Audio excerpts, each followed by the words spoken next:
You know that moment when you realize someone's not just stepping on your toes, but doing a full-on tap dance on your entire life?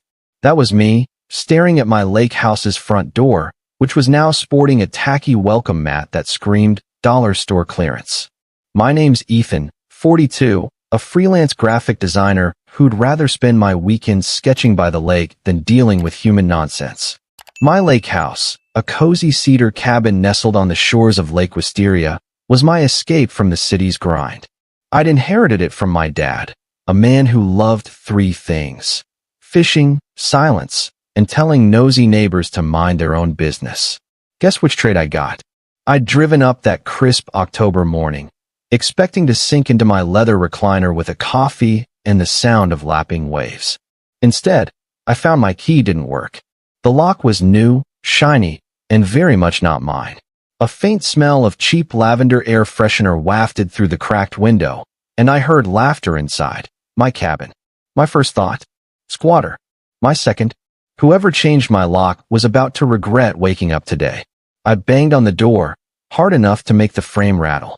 A guy in a knockoff polo shirt opened it, holding a beer like he owned the place. Behind him, two kids were sprawled on my couch, playing some obnoxiously loud video game on my TV. "Can I help you?" he drawled, like I was selling vacuum cleaners door to door. I clenched my fists, feeling the gravel under my boots crunch as I shifted my weight. "Yeah, you can help by explaining why you're in my house," I said, voice dripping with the kind of calm that comes before a storm. His face twisted into a smirk. "This is my place. Leased it fair and square from the HOA. You got a problem? Take it up with Karen." "Oh, Karen. Of course. Karen Mitchell, the HOA president who treated our little lakeside community like her personal fiefdom. She once fined me $200 for planting unauthorized wildflowers, because apparently, daisies offend her delicate sensibilities. If Karen was involved, this wasn't just a misunderstanding. It was a calculated move."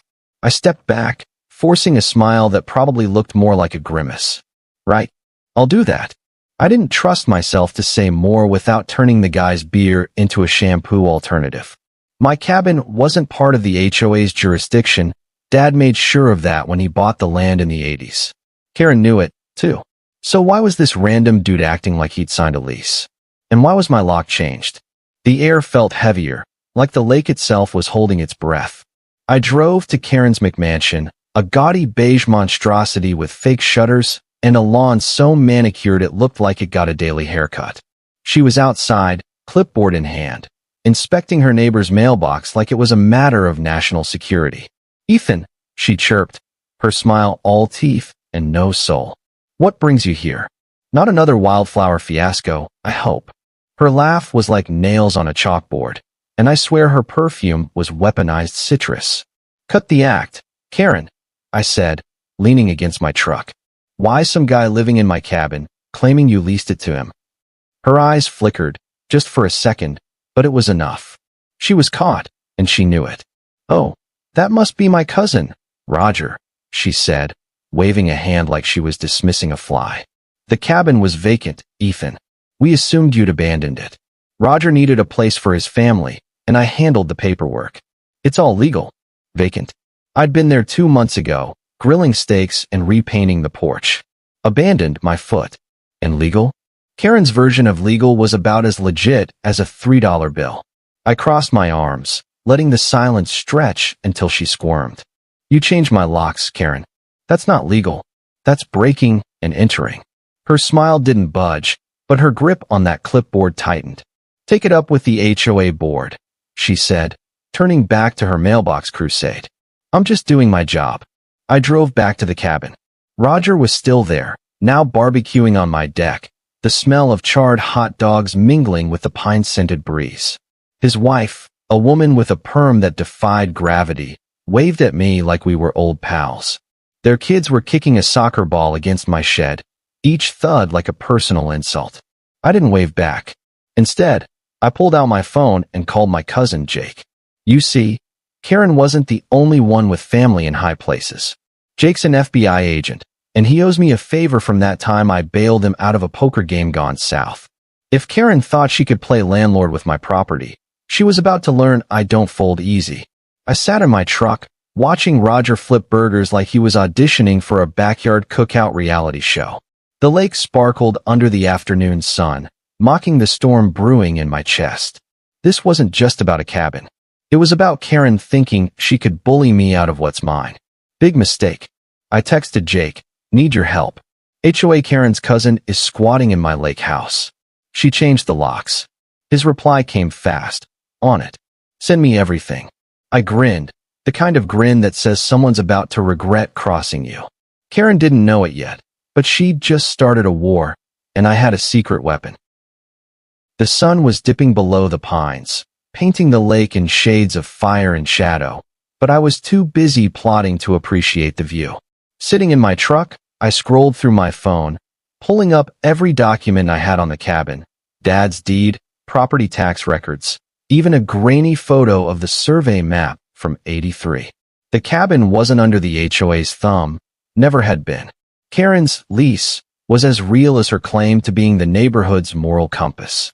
But if she wanted to play dirty, I'd need more than righteous indignation. I needed proof, allies, and a plan to make her regret ever eyeing my property. I called Jake again, filling him in on the details. His voice crackled through the phone, calm but sharp, like a blade wrapped in velvet. "Send me the deed and any HOA correspondence. I'll run a background check on this Roger guy. If Karen's pulling something illegal, we'll nail her." Jake's not the type to throw around empty promises. He's the guy who once tracked a stolen car across 3 states because someone dented his bumper. I emailed him everything, then headed to the only place in Wisteria where you could get a decent coffee and gossip worth hearing: Mabel's Diner. Mabel's was a relic, all checkered floors and vinyl booths that squeaked when you sat down. The air smelled of bacon grease and burnt toast, and the jukebox was stuck on classic rock. I slid into a booth, nodding at Mabel herself, a woman who'd seen every drama this town could churn out, and probably started half of them. "Heard about your squatter problem," she said, pouring me a coffee so strong it could wake a coma patient. Small towns, man, news travels faster than Wi-Fi. Karen's been bragging about helping her poor cousin get a lakeside deal. Says you abandoned the place. I snorted, nearly choking on my coffee. Abandoned? I was there Labor Day weekend, Mabel. Karen's full of it. Mabel leaned in, her earrings jangling like wind chimes. "Oh, honey, she's been full of it since she moved here. Word is, Roger's not even paying rent. Karen's just using your cabin to flex her power." That tracked. Karen didn't care about Roger's family. She cared about control. Handing out my cabin like a party favor was her way of reminding everyone she ran this place.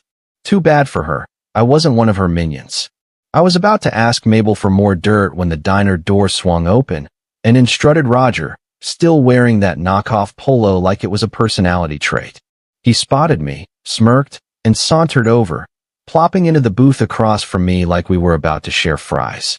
"Look, buddy," he said, leaning forward so I could smell his dollar store cologne. "I don't know what your deal is, but I've got a lease. Signed, sealed, delivered. You keep harassing me, and I'll call the cops." I raised an eyebrow, sipping my coffee to keep from laughing in his face.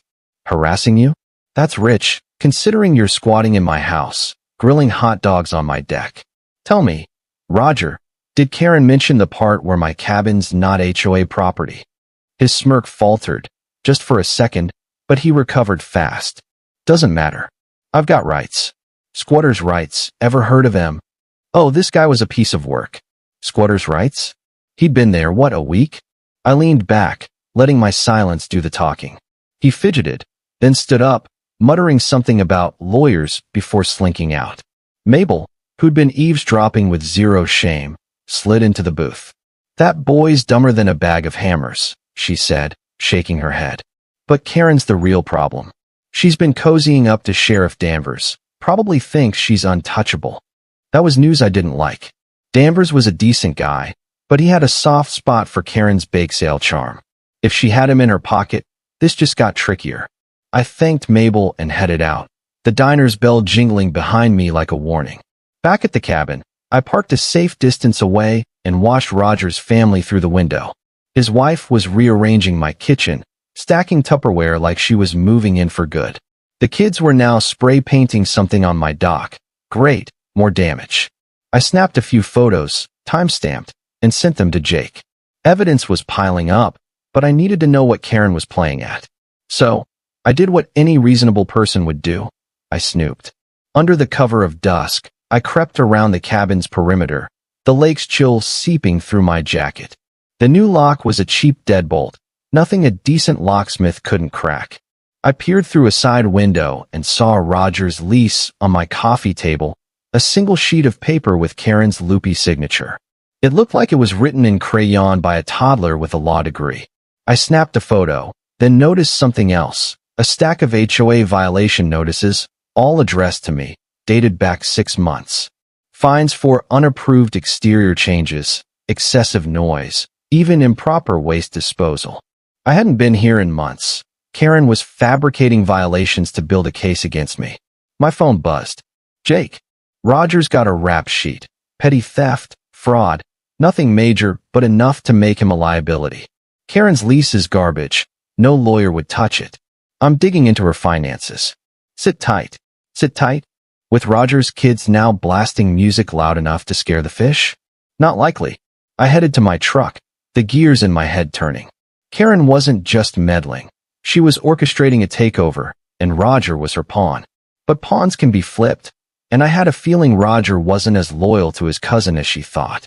As I drove back to my city apartment, the lake fading in my rear view, I couldn't shake the image of Karen's smug face.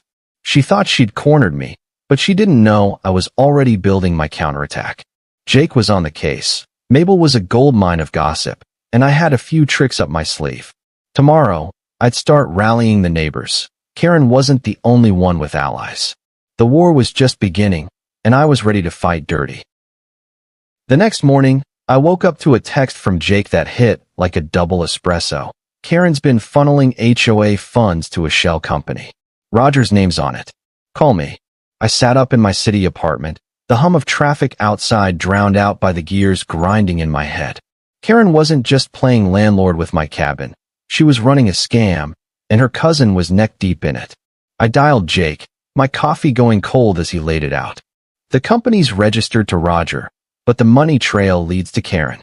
Looks like she's skimming dues to bankroll her little empire. Your cabin's just collateral damage. I smirked, picturing Karen's face when this blew up. Keep digging, I told him. I'm heading back to Wisteria. The drive to the lake felt like prepping for battle. The crisp air carried the scent of pine and impending chaos. Karen thought she could steamroll me with fake leases and fabricated fines, but I wasn't about to roll over. My first stop was the community center, a squat building where the HOA held its monthly meetings, aka Karen's one-woman propaganda show. I needed allies, and I knew exactly where to start. The neighbors she'd been bullying longer than me. Inside, the center smelled like stale donuts and regret. A dozen residents were milling around, grumbling about the latest HOA nonsense, a new rule banning unsightly bird feeders. I spotted Linda, a retired librarian with a perm as fierce as her opinions, arguing with a guy about mailbox paint colors.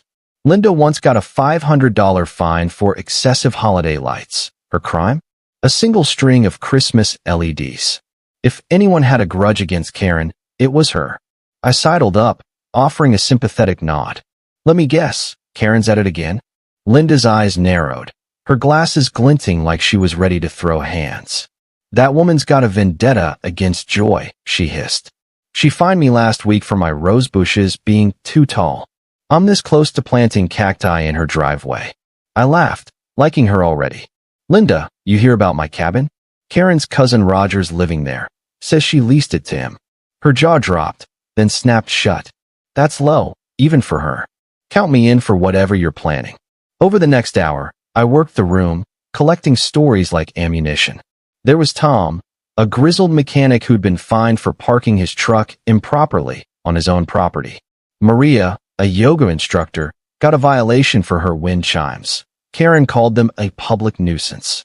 By the time I left, I had a list of 8 neighbors ready to back me up, each with their own Karen horror story. This wasn't just my fight anymore.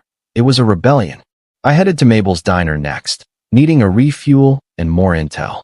Mabel greeted me with a raised eyebrow and a plate of pancakes I didn't order. "Heard you're stirring the pot," she said, sliding into my booth. "Karen's been telling everyone you're a deadbeat who abandoned that cabin. Says Roger's doing you a favor by maintaining it." I snorted, cutting into the pancakes. "Maintaining it? His kids are using my dock as a graffiti canvas."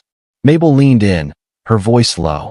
"Word is, Karen's planning an HOA meeting tomorrow to address community concerns. Bet she's gonna paint you as the villain." That tracked. Karen was a master at spinning narratives, clutching her clipboard like it was a scepter of divine authority. But two could play that game. I thanked Mabel and drove to the cabin, parking just out of sight. Roger was outside, hosing down my deck chairs like he was auditioning for Suburban Dad of the Year. His wife, Perm Lady, was yelling at the kids to stop throwing rocks into the lake. I snapped more photos, every dent, every scratch, every sign they were treating my place like a budget Airbnb. Then I noticed something, a pile of mail on my porch, half buried under a kid's skateboard. I crept closer, the crunch of gravel under my boots drowned out by the kids shouting. The mail included more HOA notices, all fake, plus a letter from a law firm I'd never heard of, addressed to me. I pocketed it, my gut telling me Karen was upping the ante. Back in my truck, I opened the letter.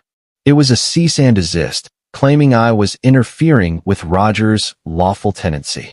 The letterhead looked like it was printed at a Kinko's, but the threat was clear. Karen was trying to scare me off. I called Jake, reading him the letter. He chuckled, the kind of laugh that says someone's about to get wrecked. "That's not even a real firm. I'll trace it, but it smells like Karen's handiwork. Meet me at the lake tomorrow. I'm driving up. We'll crash her HOA meeting." I grinned, the kind of grin you get when you know the other side's about to fumble. Karen was banking on me backing down, but I was just getting started. As I drove back to the city, the lake's reflection in my rearview felt like a promise. Tomorrow's meeting would be ground zero. Linda and the others were ready to call Karen out. Jake was bringing his FBI badge, and I had a folder of evidence thicker than Roger's ego. Karen thought she could outsmart me, but she didn't know I was already 3 steps ahead. The air was thick with the scent of her impending downfall, and I was ready to light the match. The morning of the HOA meeting, I woke up feeling like a boxer before a title fight, amped, focused, and ready to land some punches. The lake air was sharp with the scent of damp moss and Karen's impending doom. I'd spent the night organizing my evidence. Dad's deed, photos of Roger's family trashing my cabin, fake HOA fines, and that laughable cease and desist letter. My trump card, though, was Jake, who was already en route from the city, his FBI badge practically gleaming through the phone when we talked last night. Karen thought she was untouchable, but she was about to learn what happens when you poke a bear with a stick made of lies. The community center was packed, the kind of crowd you get when free coffee and drama are on the menu. Folding chairs squeaked under restless neighbors, and the air smelled of burnt Folgers and Karen's overpowering citrus perfume.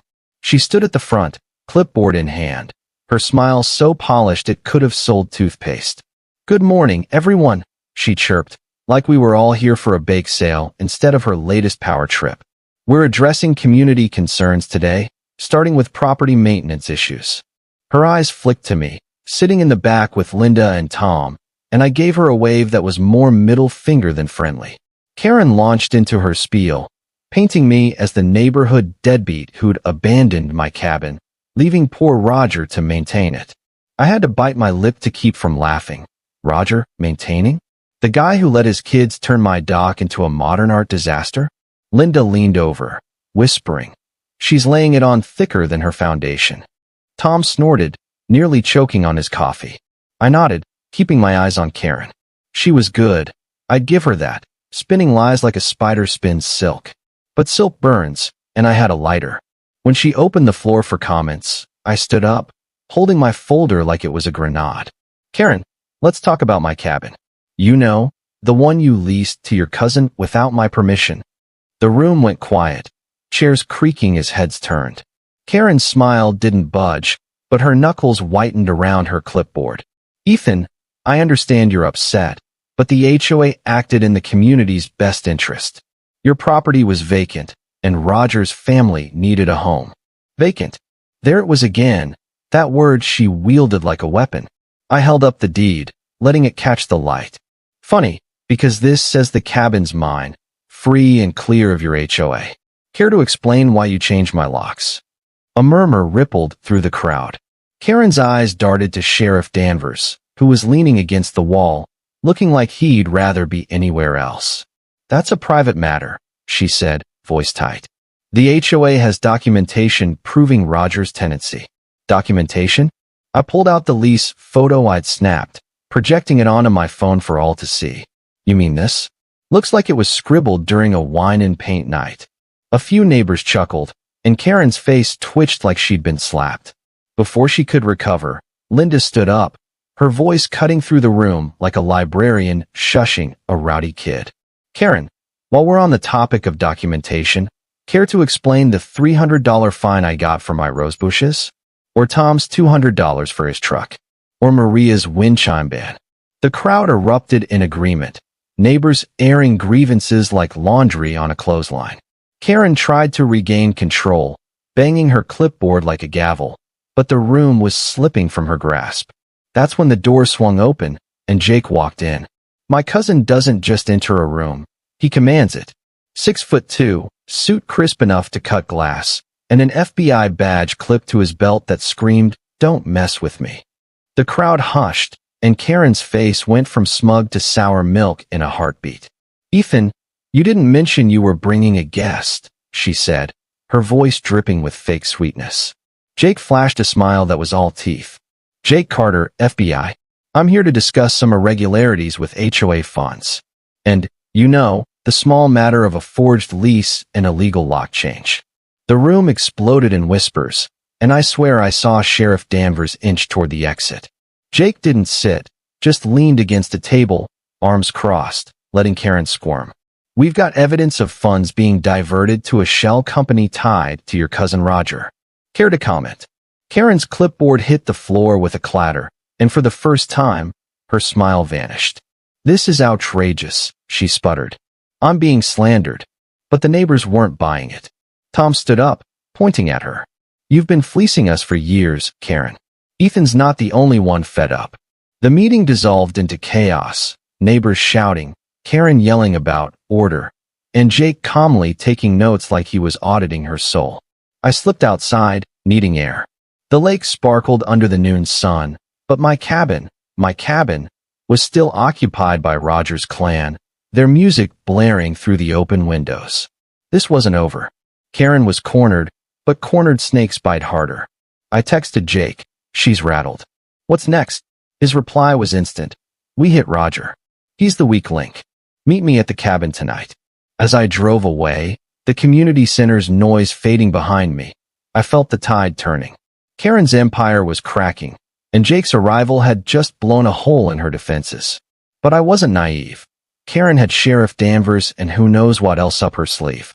Tonight, we'd confront Roger, and I had a feeling he'd fold faster than a cheap lawn chair. The lake's calm surface hid the storm brewing beneath, and I was ready to unleash it. The moon hung low over Lake Wisteria, turning the water into a sheet of liquid silver. I sat in my truck, parked just out of sight from my cabin, the engine off, but my nerves revving like a V8. Jake was next to me, his FBI badge catching the faint glow of a street lamp, looking like he'd just stepped out of a crime drama. We were about to confront Roger, Karen's squatting cousin, and I could practically taste the moment he'd crack. Guys like Roger, smug, lazy, and riding someone else's coattails, always fold when you shine a light on their scams. And Jake? He was a walking spotlight. We'd planned this carefully. The HOA meeting had left Karen scrambling, her neighbors turning on her like a pack of wolves smelling blood. But Roger was the weak link, and if we could flip him, Karen's whole scheme would collapse like a house of cards in a windstorm. Jake had dug up more dirt. Roger's shell company was a front for Karen's HOA fund skimming, but he was too sloppy to cover his tracks. He's not smart enough to be the mastermind, Jake said, scrolling through his phone. Karen's pulling the strings, but Roger's the one who'll trip over them. We approached the cabin on foot, the gravel crunching under our boots like a warning shot. The air smelled of pine and Roger's latest barbecue disaster, burnt burgers, because apparently even his grilling skills were a crime. His kids were inside, their shadows dancing across my curtains as they played some ear-splitting video game. His wife, perm lady, was yelling about bedtime, her voice sharp enough to cut glass. I knocked, hard, and Roger opened the door, beer in hand, his smirk faltering when he saw Jake's badge. "Evening, Roger," I said, my voice dripping with the kind of cheer you reserve for someone you're about to bury. "We need to talk about your little vacation in my house." Roger tried to slam the door, but Jake's foot was faster, wedged in the frame like he'd done this 100 times. "Not so fast," Jake said, flashing his badge again. "FBI, we're here to discuss your lease. Or should I say, the forged document you're squatting with." Roger's face went from smug to sickly in record time, like he'd just swallowed a bad oyster. "I don't know what you're talking about," he stammered, but his eyes were darting like a cornered rat's. Jake stepped inside, and I followed, ignoring perm lady's squawk of protest. The cabin looked like a tornado had hit a thrift store. My hardwood floors were scuffed, my kitchen counter was buried under pizza boxes, and someone had drawn a smiley face in marker on my fridge. "Classy. Nice decorating," I said, leaning against the wall, really capturing that I don't own this place vibe. Roger crossed his arms, trying to look tough. "I've got rights." Karen said this place was fair game. Jake raised an eyebrow, pulling out a copy of the fake lease. "This? It's not worth the paper it's printed on. But let's talk about your shell company, Roger. The one funneling HOA funds. That's fraud. Federal offense. Ring any bells?" Roger's bravado melted faster than ice cream in July. He sank onto my couch, beer forgotten, and started babbling. It was all Karen's idea. She said the cabin was abandoned, told me to move in, said it'd help her manage the community.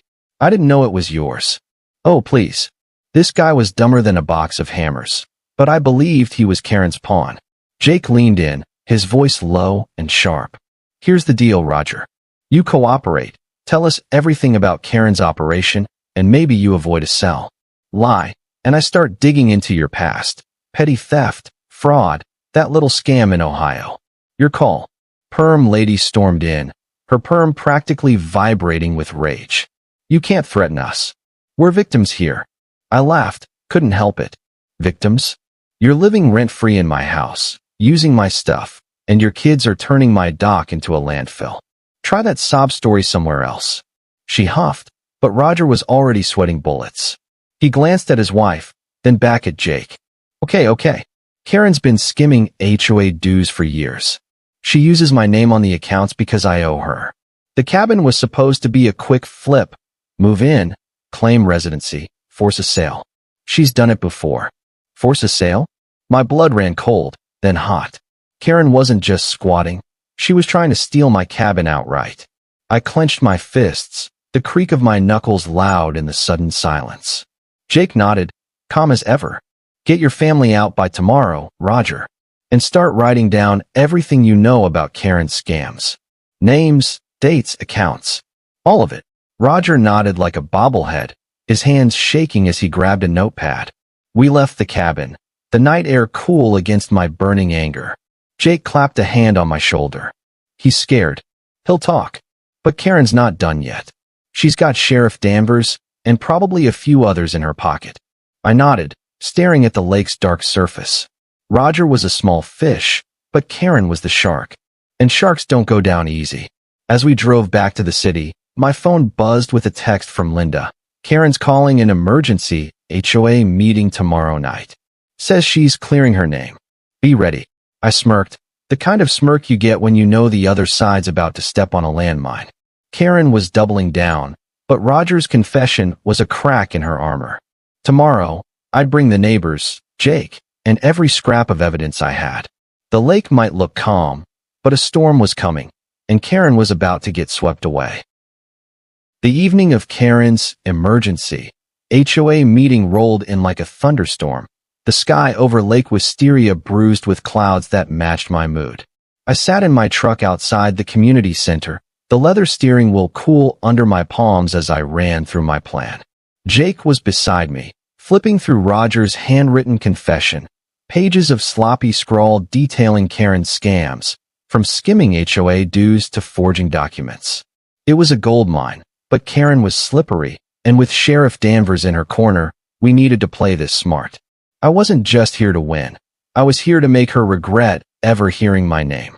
The community center was a circus, packed with neighbors buzzing like bees in a kicked hive. The air reeked of cheap air freshener and desperation, Karen's citrus perfume cutting through like a chemical weapon. She stood at the podium, her clipboard replaced by a stack of papers she probably thought made her look official. "Thank you all for coming," she said, her voice sugary enough to rot teeth. "We're here to address false accusations and restore order." Order? The only thing she was restoring was my blood pressure. Linda, Tom, and Maria sat beside me, a makeshift were counsel ready to pounce. Linda's glasses glinted with the kind of glee you get when you're about to ruin someone's day. Tom cracked his knuckles, looking like he'd rather be wrenching Karen's lies apart than his truck's engine. Maria, calm as ever, whispered, "She's nervous. Look at her hands." Sure enough, Karen's fingers twitched around her papers, betraying the calm facade. Good. Nervous meant sloppy, and sloppy meant we had her.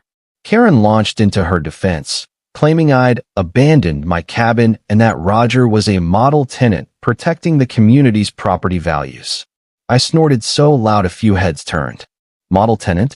The guy who let his kids carve their initials into my deck? She held up a stack of fake violation notices, waving them like a preacher with a Bible. "Ethan's negligence left us no choice but to act," she said, her eyes locking on mine. "His cabin was a blight, and we stepped in for the greater good." The greater good. Right. Because nothing says community spirit like stealing someone's house. I stood, holding up Roger's confession like it was the winning lottery ticket. "Funny you mention acting, Karen. I've got a signed statement from your cousin Roger, admitting you forged that lease and changed my locks.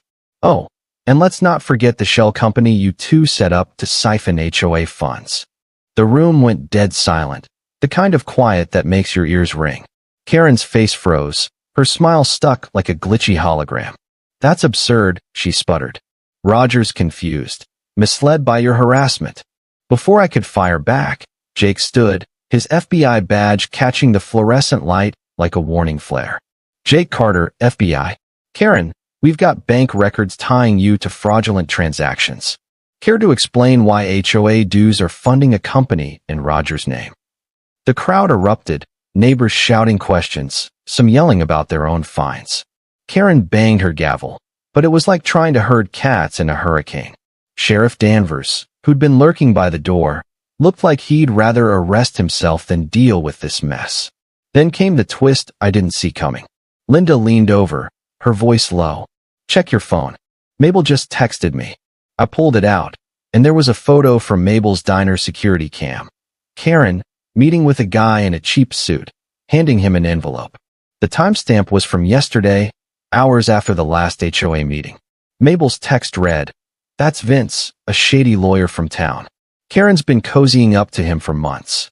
My gut twisted. Karen wasn't just fighting back, she was doubling down, hiring muscle to cover her tracks. Jake caught my eye, nodding slightly. "We need to move fast," he whispered. "If she's got a lawyer, she's planning something big." I nodded, my mind racing.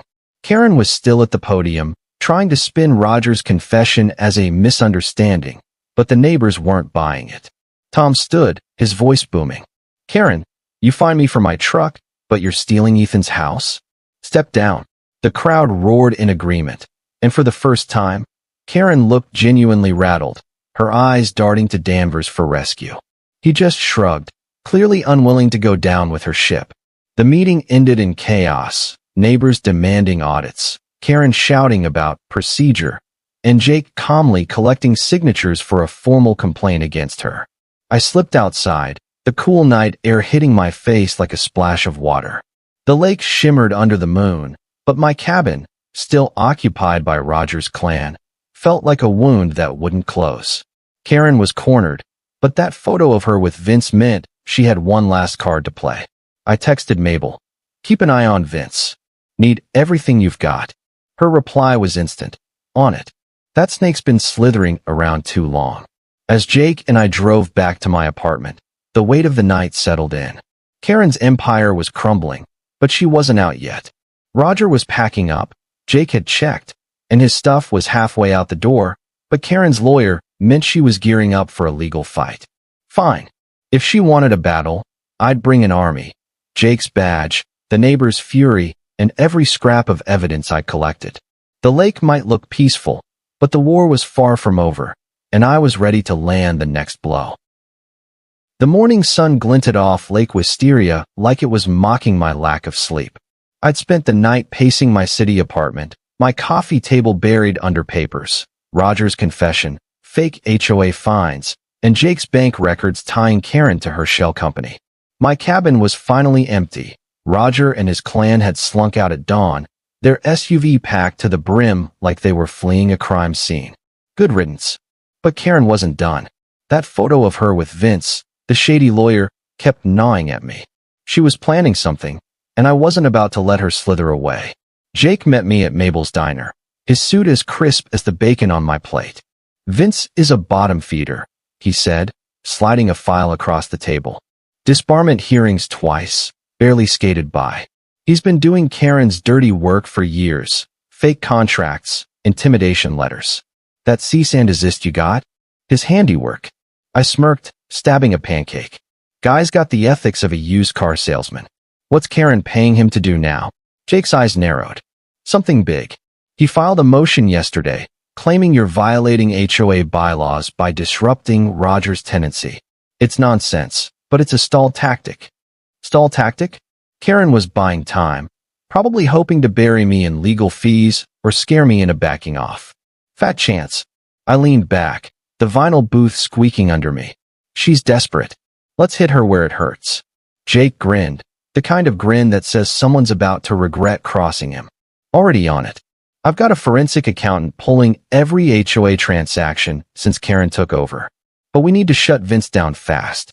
He's meeting her at the community center this afternoon. The community center was quieter than last night's chaos. Just a few retirees playing bridge and grumbling about the coffee machine. Karen and Vince were in a corner office, their voices muffled but sharp, like two vultures arguing over a carcass. I crept closer, Jake behind me, his phone recording.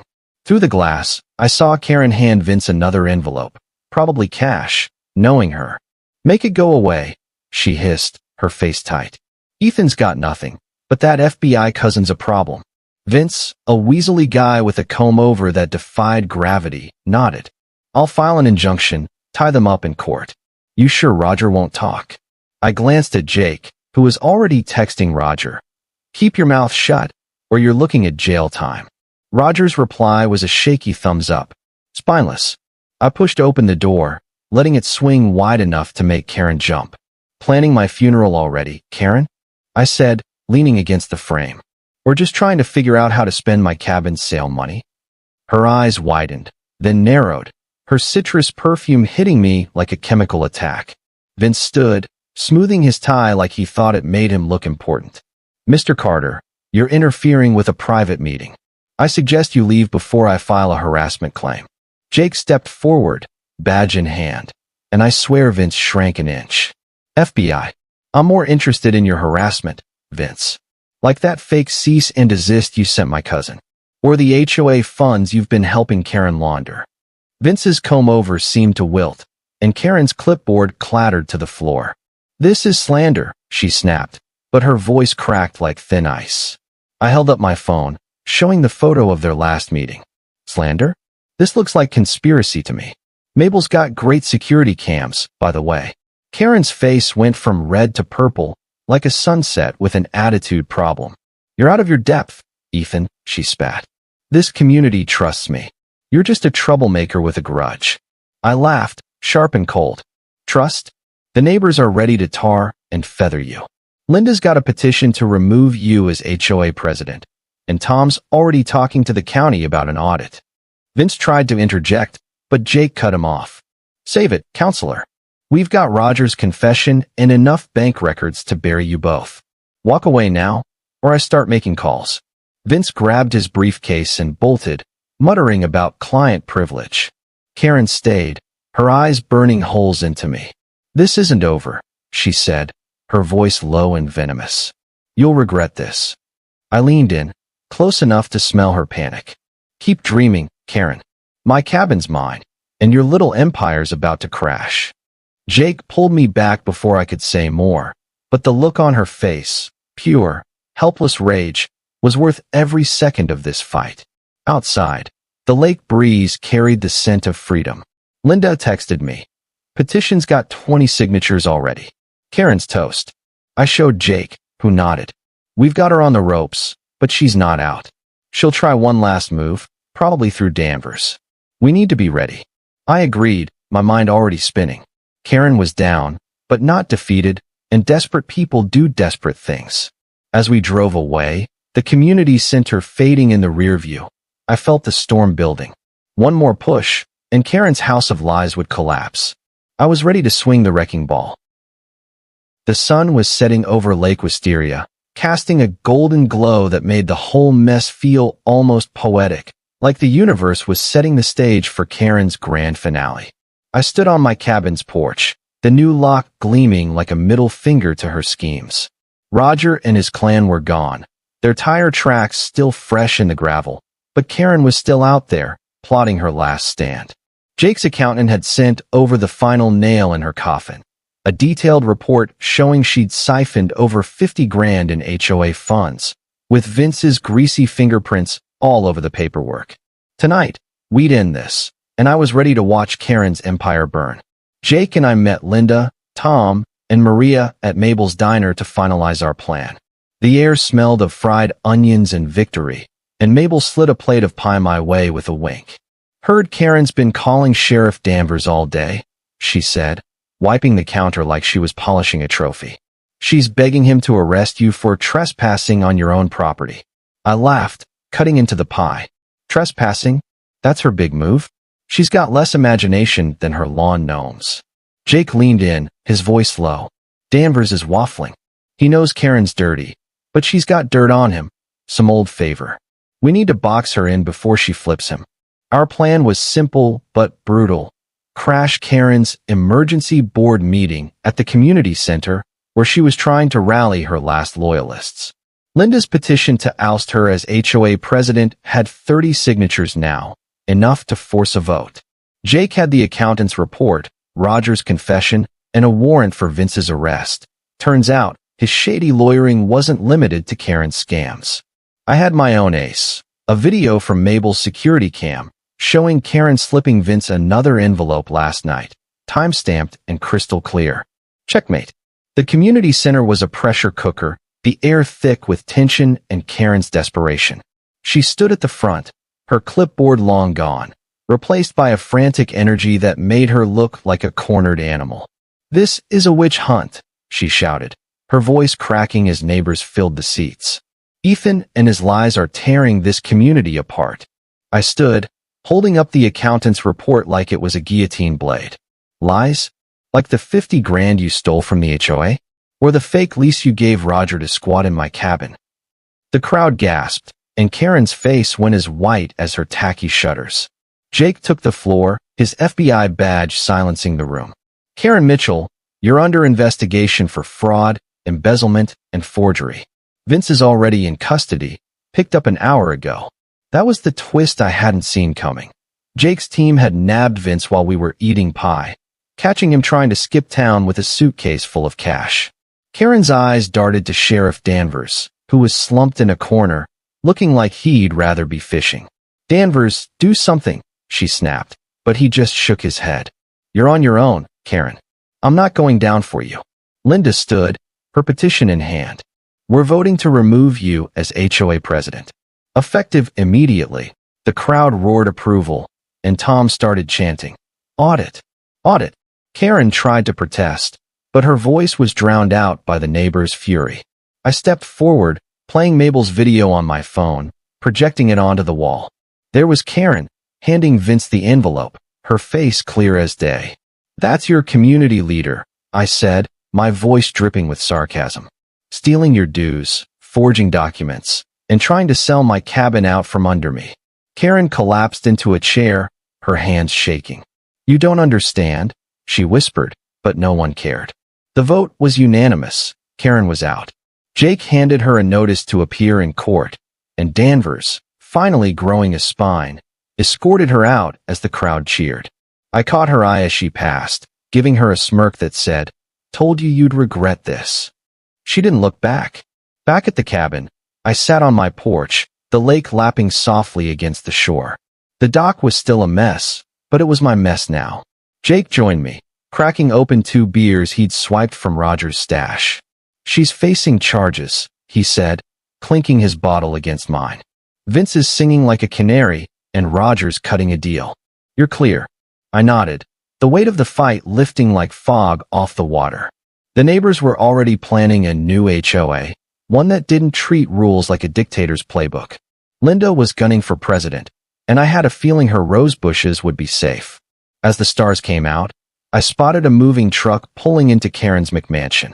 Word was, she was selling, couldn't face the neighbors after her public humiliation. Good. Let her slink off to some other town to terrorize. I took a sip of beer, the cold bite grounding me. The cabin was mine again, and so was the peace I'd fought for. Karen had underestimated me, but she'd never make that mistake again. The lake sparkled under the moonlight, whispering one last truth. Sometimes, the best revenge is watching your enemy lose everything while you sit on your porch, sipping their beer. Thank you for being with us. Please share in the comments where you are watching from and whether you liked everything, and see you next time.